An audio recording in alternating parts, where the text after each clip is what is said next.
Hey, good morning, everybody. It's Bobby, and today I want to talk about that certain something that so often I'll show a student. I'll show them their swing in slow motion, and they'll get to this one portion and go, oh my gosh, are you kidding me? They're looking over my shoulder at the phone and video of them swinging and go, please tell me that's not how I look.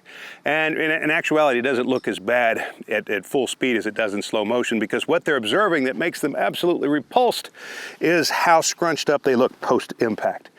That a person sees themselves, and even though in many cases they're not really a student of the game, they haven't been playing that long, they don't really understand the swing in its entirety, but they know this can't be right.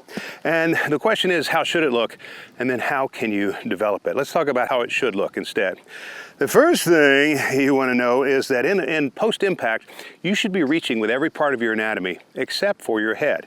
Every part of you should lend to extension. Now, what do I mean? Well, if this leg didn't lend to extension, that would be something more back here. Well, that's not full extension. The only way to have a real full extension is to reach with the hip, the knee, the shoe, everything that wants to go in that direction.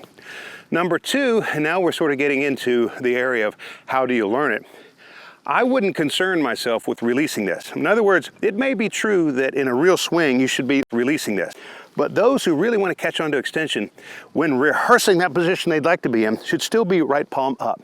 Why? Because if you overtly try to release it, then what happens is this arm externally rotates, it tends to bend up, and the whole project is undermined. We're trying to be extended, and the best way to learn it is to feel like the left palm is down, the right palm is up, and every part of your anatomy is reaching. Now, furthermore, how do you learn it? How do you make that your own?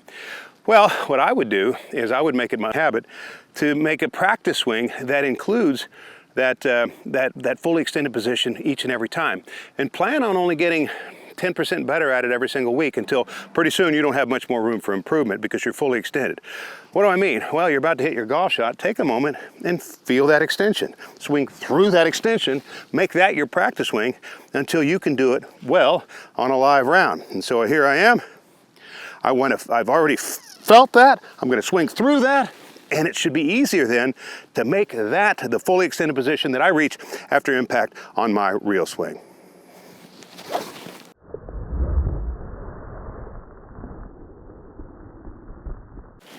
All right, that ball will start taking off like a cannon. The appearance of your golf swing will be one of a greater circumference, that round appearance that all the better players have. And I know that'll help you. Ladies and gentlemen, I want to thank you for tuning in. I look forward to seeing you next week.